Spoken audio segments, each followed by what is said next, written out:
Oke, kali ini saya akan kembali mereaksi sebuah pernyataan yang menurut saya cukup tegas ya dari seorang artis dan komedian senior, Pandji Pragiwaksono ya, yang menyatakan alasan kenapa dia tidak akan mendukung ataupun memilih Prabowo Gibran. Oke, seperti apa videonya? Mari kita sama-sama menyimak berikut ini. Alasan kenapa malas milih 02. Pak Prabowo-nya sendiri, menurut gue, perangainya tidak tepat untuk jadi presiden. Lu lihat aja tuh, media, awas ya, media. Siapa yang suruh nanya? Hati-hati, saya pantau kamu. Atau yang itu serah. Tadi Bapak katakan saya tidak paham. Jadi kalau Bapak tidak mau terima, nggak apa-apa. Kalau nggak setuju sama ide saya baik untuk Indonesia, tapi kalau nggak setuju ya terserah gitu. Perangainya Pak Prabowo, betul Pak Prabowo gemoy. Emang orangnya gemoy, tapi itu nggak 100% Pak Prabowo. Itu yang justru di kipas-kipas diangkat-angkat biar nutupin mayoritas dari Pak Prabowo, yaitu perangainya yang kita tahu seperti apa. Kenapa nggak cocok? Karena Indonesia adalah negara demokratis, di mana kebebasan berpendapat, dialog, itu adalah nilai-nilai yang diangkat. Indonesia itu terlalu banyak suara, terlalu beragam, terlalu berbeda untuk punya presiden dengan perangai seperti beliau. Pokoknya kalau dia nggak bisa menguasai dirinya sendiri, dia nggak bisa menguasai negeri ini.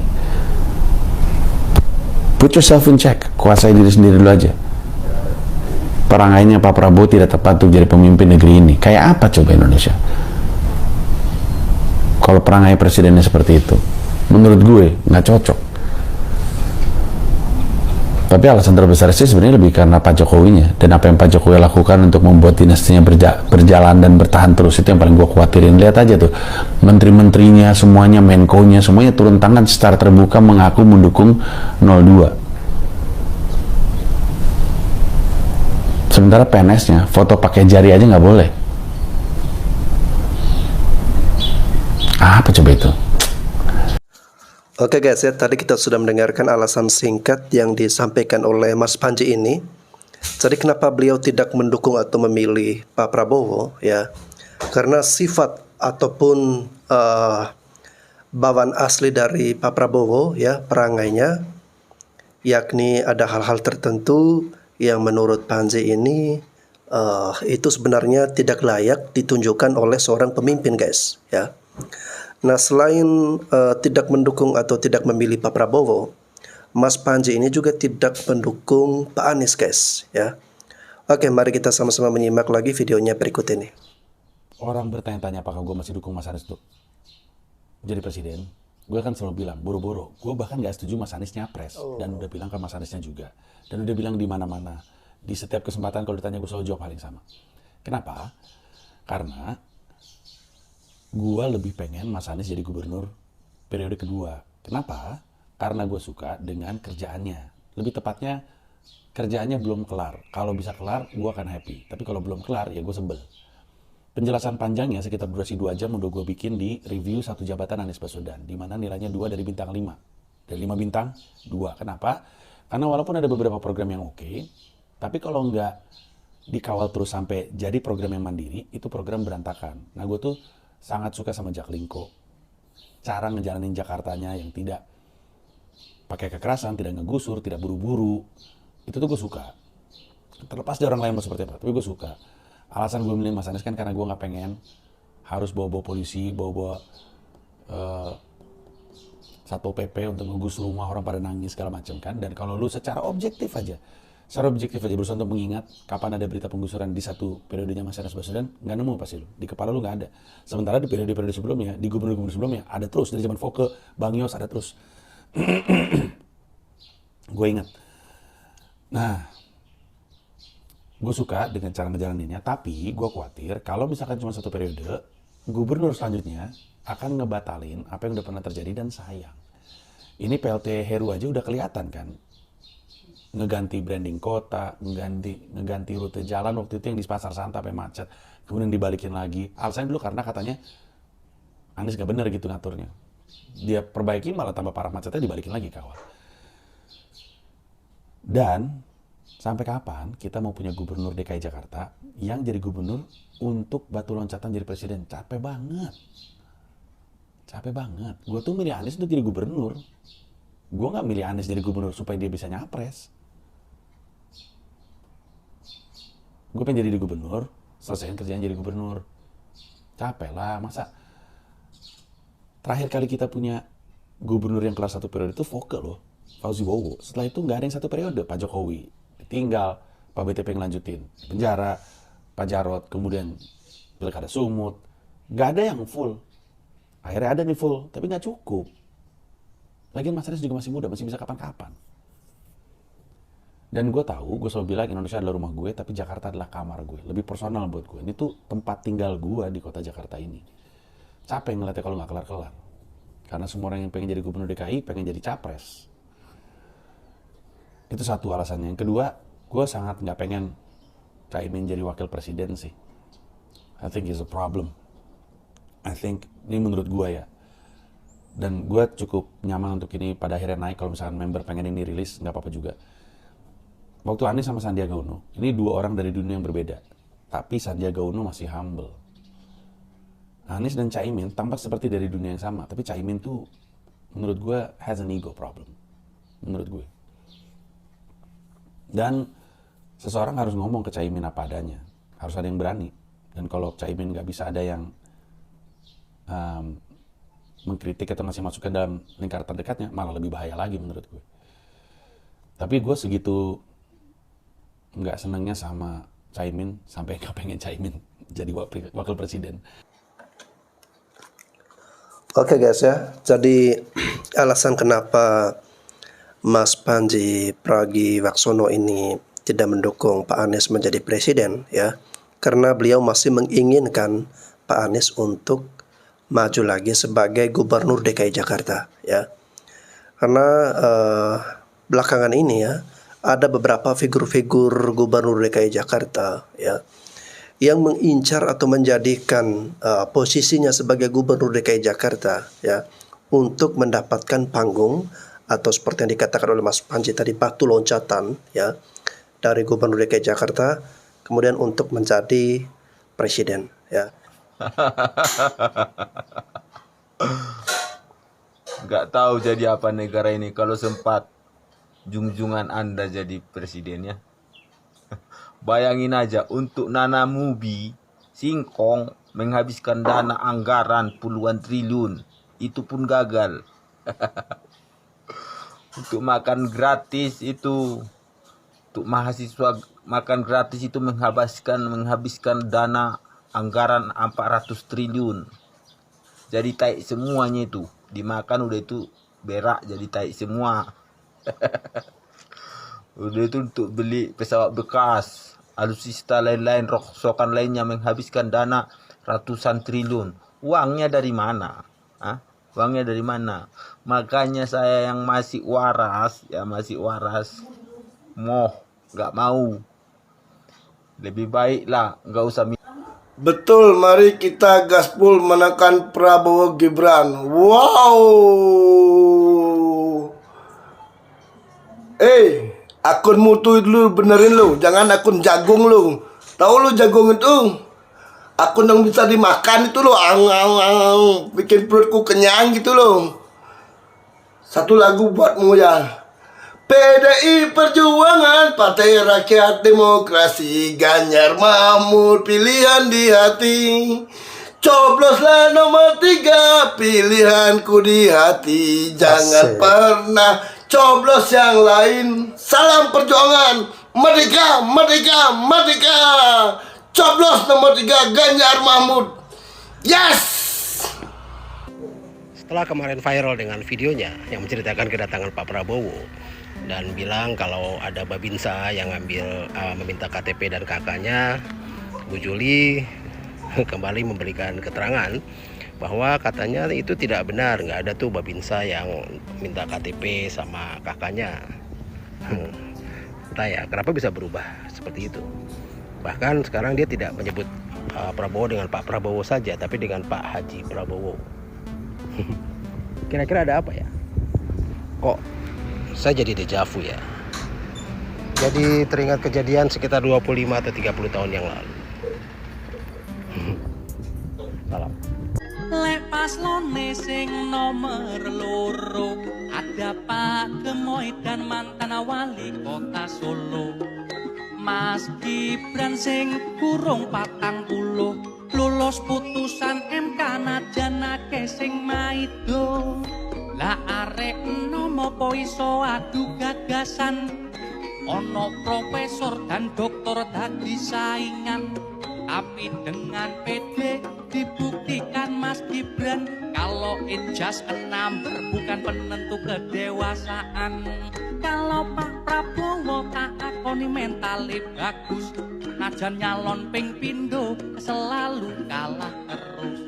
Tapi kali ini coba terobosan serius, menggandeng anak muda sebagai generasi penerus. Mulo akeh buzzer sing semakin ganas melempar isu sensitif menjadi bola panas. Tapi kita harus cermat dan cerdas untuk 2045 menuju Indonesia emas. Sekali lagi iki ngono pendapatku. Satu, pintar ngomong nggak bisa kerja. Yang dua, nggak bisa ngomong tapi kerjanya nyata.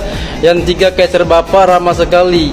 Hah, coba sebutkan prestasi Prabowo apa? Apa kerja nyatanya yang udah diperbuat? Nol.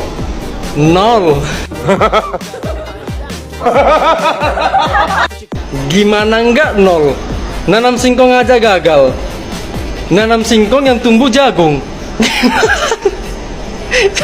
Terus yang dibanggakan sewaktu dia jadi tentara, lah dia dipecat. Jadi tim suksesnya Prabowo pun bingung itu. Prestasinya nggak ada, programnya nggak ada. Yang dibanggakan cuman kinerja Jokowi. Etika nggak punya. Arogan, emosian. Lengkap sudah. Prabowo Gibran menang kersane Gusti dawuhe Gus Dur kudu dianut. Wong pemilu sik 14 Februari 2024 kok Prabowo Gibran menang. Sing resakno dadi presiden bakal iku sing ngerti cuma Gusti Allah tok, Mbak. Ya, menungso iku gak ono sing ngeruh. Walaupun aku dhewe pendukunge Anies, yo kene no cuma iso berusaha karo berdoa. Selebihnya iku urusane Gusti Allah, yo. Perkara sampean kate manut Gus Dur atau siapapun silahkan, tapi bagiku keyakinanku aku tetep manut nang junjunganku Nabi Muhammad Shallallahu Alaihi Wasallam, manusia paling mulia di muka bumi yang surganya sudah dijamin oleh Allah. Putaran kedua, putaran pestanya rakyat. Putaran kedua benar-benar rakyat menentukan pilihannya. Bagi yang merasa tak ingin kalah, bagi yang merasa tak mau kalah, bagi yang merasa ingin menang terus, saya rasa tidak bisa satu putaran, bro. Ada putaran kedua. Putaran kedua ada tokoh-tokoh besar, tokoh-tokoh yang sangat berpengalaman, tokoh-tokoh pembidik gitu, tokoh-tokoh yang sangat berpengaruh selama ini menentukan di NKRI. Ada Pak Paloh, ada Pak JK, ada Bu Mega, ada Pak Hendro Priyono. Sementara di kubu mereka baru ada Pak Ruhut Binsar Panjaitan, yang tentunya Pak Ruhut yang kemarin masih sakit-sakitan tidak bisa all out, tidak bisa maksimal, terus mengandalkan SBY.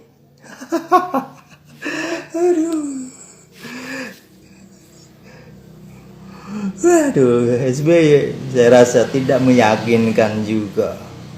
Bayangkan ketika ada putaran kedua, rona bahagia masyarakat akan terlihat. Rona-rona perubahan jelas di depan mata.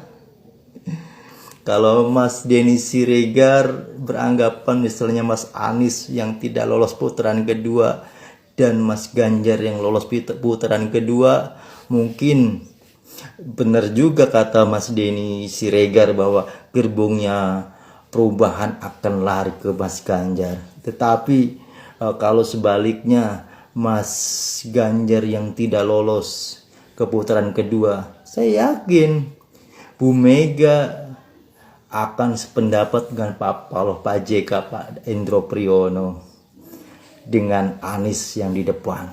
Kenapa? Banteng ketaton,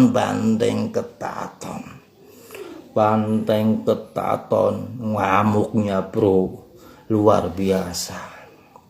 Jadi kita sambut putaran kedua untuk 4 kali dia nyungsep. Banteng ketaton bro, ngamuknya luar biasa. Oke, banyak opini liar yang berkembang di masyarakat kita yang menyatakan bahwa untuk Pilpres kali ini ya tidak akan mungkin berjalan 1 putaran. Dan kalau seandainya terjadi Pilpres 2 putaran ya, maka akan menjadi alarm yang sangat berbahaya bagi Capres 02 guys ya. Makanya saat ini ya pendukung dari Capres 02 mereka berusaha dengan maksimal all out agar bagaimana caranya ya Pak Prabowo dapat memenangi pertarungan Pilpres di 1 putaran saja. Jika terjadi 2 putaran, maka untuk Pak Prabowo karena akan tercatat beliau hat-trick 3 kali kalah dalam pemilihan Presiden Republik Indonesia guys ya. Dan ini tentu memecahkan rekor yang baru. Oke, kita akan dengarkan lagi komentar dari netizen berikut ini. Kita ini mencari pemimpin, mencari orang yang berpikir, mencari orang yang punya agenda. Agendanya itu mesti serba menyejahterakan rakyat, mesti serba tertuju kepada usaha, mewujudkan gagasan yang merupakan mandat konstitusi.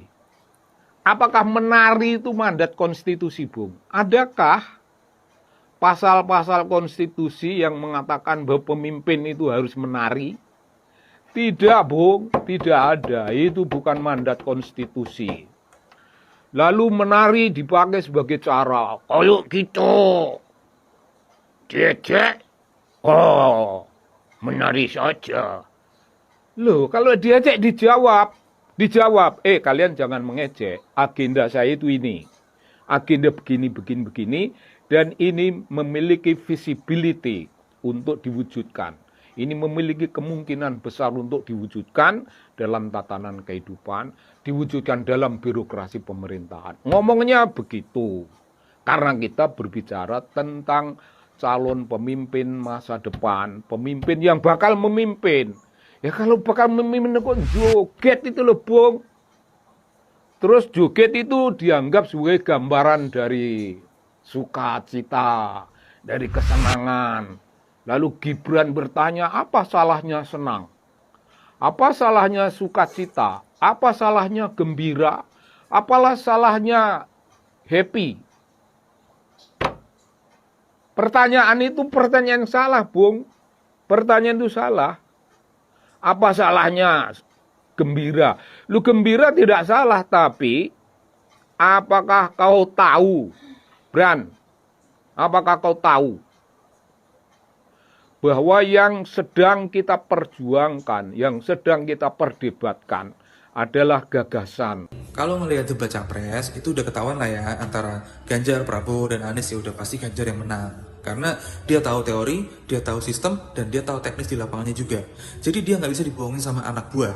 Nah, kalau si Prabowo ini tipikalnya itu duduk di dalam ruangan ber-AC dan tinggal tunggu laporan dari anak buahnya. Kalau anak buahnya itu ternyata ngasih laporan bohongan ataupun naikin anggaran, ya Prabowo nggak tahu apa-apa, cuma tanda tangan aja. Nah, terus gimana kalau misalkan Anies? Kalau misalkan Anies, nggak usah ditanya. Emang dia udah tuh speknya tuh emang udah jago dalam hal ngebacot doang.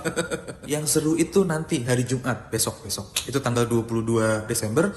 Itu di situ kita bakalan ngeliat pertarungan antara profesor hukum melawan anak haram konstitusi yang berhasil menjadi cawapres karena privilege dari bokapnya. Nah, apakah nanti KPU bakalan ngasih pertanyaan yang super gampang banget buat si anak haram konstitusi ini? Terus dia ngasih pertanyaan yang super susah buat Profesor Mahfud MD ini? Tapi yang pasti jangan sampai ini si anak haram konstitusi ini pura-pura ataupun ngumpet. Pura-pura mencret kayak, pura-pura mules ataupun pura-pura pingsan. Dan kita bakalan ngeliat bagaimana kualitas seorang profesor hukum, tapi dia juga ngerti masalah ekonomi, pembangunan, sosial, budaya, dan lain-lainnya. Jadi lu wajib nonton. Oke? Apa lu? Ini ada yang masih SMA nggak ya? Ada yang masih SMA? Atau baru kuliah? Semester 1? Ada ya? Enggak. Soalnya tadi saya lewat banyak sekali yang masih muda-muda banget. Kalian nggak mungkin mau kan habis selesai SMA balik lagi ke TK. Makanya saya selalu menggaungkan yang namanya narasi keberlanjutan, narasi penyempurnaan. Jadi nggak ada yang namanya arah baru atau perubahan. Nah, di video ini si Bing Sayur bilang ada yang udah kuliah nggak, apa mau balik lagi ke TK. Ya kayak gitu cara pikirnya, Bu. Sekarang gini, lu mau usut-usutan masalah sekolah, mau balik lagi ke TK apa enggak karena perubahan, gua kasih tahu nih sama lu. Anak TK, anak SD sampai SMP juga tahu. Dari SMP selesain UN dulu baru naik ke SMA. Nah, lu sama bapak lu baru jadi wali kota belum selesai mau naik gubernur. Gubernur belum selesai naik ke presiden. Selesain dulu wali kotanya, selesain dulu jadi gubernurnya, baru jadi presiden. Jadi nggak ada tuh udah kuliah balik lagi ke TK, udah kuliah balik ke lu selesain dulu oleh SMP lu baru ke SMA. Jangan tahu-tahu SMA belum kelar tahu-tahu mau kuliah. Nggak bisa kayak gitu. Payah Bing Sayur. Coba kita bayangkan antara ketiga capres jika menjadi presiden nanti ya. Yang pertama, Anies Baswedan. Anies Baswedan ketika dia memimpin Jakarta itu adem ayem ya, nggak ada nggak ada gontok-gontokan antara warga dan dia komunikasinya baik lah, sehingga kita tiba-tiba udah aja dan tiba-tiba Jakarta tuh bagus, segala transportasi segala macam bagus, udah kayak di luar negeri lah, hampir mirip ya. Pak Ganjar kayaknya kita nggak perlu dibayangkan ya, sama aja soalnya kan ya PDIP juga gitu kan di belakangnya. Pak Prabowo yang suka joget-joget mulu tuh gimana cara kita membayangkannya? Yang dijual hanya lucu. Biasanya kalau kita ke toko melihat hal-hal yang lucu itu kita beli. Terus saya tanya, kepake gak di rumah? Biasanya hal-hal yang lucu nggak kepake ya. Ya gitulah bayangan saya ketiga calon presiden ketika nanti menjadi presiden Indonesia. Pilih siapa? Kalau gue pilih Amin, Anies Baswedan, Cak Imin. Oke, menurut saya ya, pola pikir dari pendukung-pendukung Pak Anies ini agak lucu guys ya.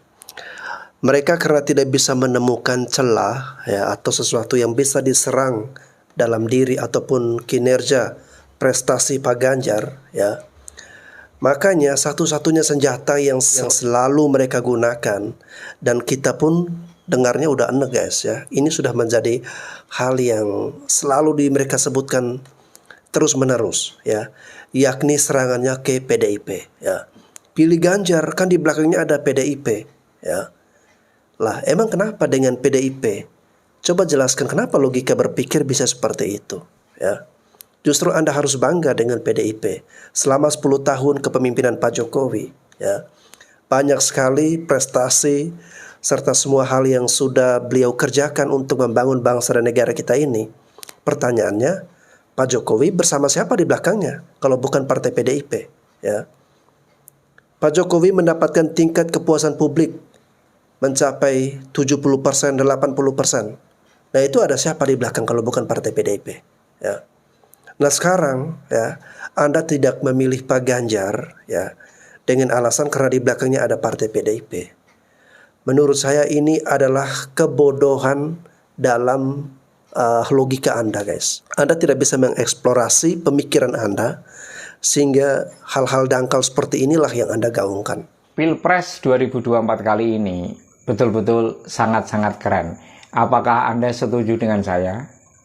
Kenapa saya katakan sangat keren? Karena ada salah satu capres yang berusaha menarik atensi serta keberpihakan dari calon pemilih dengan 5 hal yang di luar dugaan, yang tidak dimiliki oleh capres lainnya dan capres sebelumnya. Apa saja itu? 1. Literasi yang sangat bagus. 2. Komunikasi yang hangat, teratur, santun, terstruktur. Yang ketiga, gagasan-gagasan yang cerdas dan aplikatif. Yang keempat, strategi kampanye yang cerdas, mengejutkan, dan murah. Yang terakhir adalah energi yang sangat positif yang dia tebarkan dimanapun berada, bahkan terhadap para penyebar hoax dan pemfitnah beliau. Bukankah ini sangat keren karena meningkatkan kualitas kontestasi yang sebelum-sebelumnya mungkin belum ada. Bahkan desak Anies, salah satu strategi kampanye yang cerdas itu, sampai disoroti media luar negeri. Karena ini memang sesuatu hal baru yang sangat positif pengaruhnya. Maka harapan saya sebagai masyarakat yang berakal sehat dan masih menjaga kewarasan, saya punya harapan capres-capres lainnya juga mampu melahirkan cara-cara yang cerdas, hangat, dan tepat, tanpa mengandalkan manipolitik dan kekuasaan. Sehingga pesta demokrasi kali ini betul-betul fair, riang gembira, dan mencerdaskan bangsa. Gitu. Salam jernih, salam akal sehat, salam inspirasi untuk Indonesia. Oke, kalau bertanya siapa yang strategi kampanyenya paling berkualitas, ya, sejauh ini kalau kita melihat secara objektif guys ya, itu ada di pasangan calon nomor urut 1 dan 3 ya. Namun untuk pasangan calon nomor urut 2, mohon maaf, menurut saya sudah tidak berkualitas lagi ya. Karena kalau kita berbicara tentang money politik ya, ini sudah dibuktikan dengan kelakuan dari salah satu tokoh atau pemuka agama kemarin, Gus Miftah, yang kedapatan atau terekam kamera membagi-bagikan duit guys ya. Lalu kemudian di belakangnya ada anak buah yang sambil mengangkat kaos Pak Prabowo, bergambarkan Pak Prabowo, ada yang teriak-teriak Prabowo Gibran, Prabowo Gibran. Dan beliau mendengarkan hal itu tetapi tidak mempedulikannya dan terus membagi-bagikan duit ya. Lalu kemudian sekarang telah viral ya di media sosial dan orang mengatakan bahwa itu sebagai salah satu bentuk money politik. Beliau menyangkal ya bahwa apa yang dia lakukan itu adalah bersedekah ya. Namun yang menjadi tanda tanya bagi kita, kalau memang benar itu bersedekah ya, kenapa nuansa atau atmosfer politiknya sangat kental sekali ya. Jadi kalau kita berbicara tentang strategi kampanye yang berkualitas, menurut saya pasangan calon nomor urut 2 ini sudah ternodai dengan ulah dari pendukung-pendukungnya guys ya. Nah sekarang guys, mari kita berpikir jernih, mari kita sama-sama melihat siapakah yang pantas untuk kita percaya mengambil tongkat estafet dari tangan Pak Jokowi lalu diserahkan kepada pemimpin yang tepat ya. Pemimpin yang tepat adalah pemimpin yang sudah teruji guys ya, memiliki integritas ya, pemimpin yang punya pengalaman, pemimpin yang nanti terpilih tidak banyak duduk di ruangan ber-AC atau di dalam ruangan dingin atau di dalam kantornya ya. Tetapi pemimpin yang rajin belusukan, pemimpin yang rajin turun ke lapangan, ya, berinteraksi dengan masyarakat, menyapa masyarakat, bahkan mau mencium aroma keringat rakyat, guys. Seperti yang kita lihat dalam diri Pak Jokowi, ya. Pak Jokowi sehari bisa 3 provinsi yang berbeda, dia mobilitasnya sangat tinggi sekali, ya. Dan itu tentunya didukung dengan kondisi fisik yang prima, ya. Tetapi kalau kondisi fisik sudah tua, ya, jalannya sudah agak mohon maaf ya, sudah agak susah, ya, itu sangat kecil kemungkinan, ya, kalau dia akan lebih banyak terjun ke lapangan, ya, malah lebih banyak di dalam kantor atau ruangan ber-AC atau ruangan yang dingin. Pak Jokowi pernah berkata, guys, ya, kalau kita masih ingat, pilih pemimpin, ya, jangan lebih banyak yang duduk atau tinggal di dalam ruangan ber-AC, tetapi lebih banyak menemui berinteraksi dengan masyarakat. Dan menurut saya, ciri khas yang seperti ini, ya, sudah ada sejak dahulu, yakni ada di dalam diri Pak Ganjar. Dan sekarang beliau berdampingan dengan pendekar hukum Pak Mahfud MD. Nah, ini semakin menambah amunisi yang bagus, guys, ya, kekuatan yang sempurna, guys, ya, untuk kita percayakan mereka menjadi pemimpin bagi bangsa dan negara kita. Oke, guys, apapun perbedaan pendapat, tetap kita jaga, ya, persatuan, dan kita jaga suasana situasi mendekati Pilpres ini tentu semakin memanas. Tetapi sebagai pendukung dari Ganjar Mahfud, kita harus tetap tenang, ya, menjaga sikap kita, ya. Jangan sampai malah terjadi hal-hal yang justru itu merugikan Pak Ganjar dan Pak Mahfud MD. Oke, teman-teman, sampai jumpa lagi di konten selanjutnya.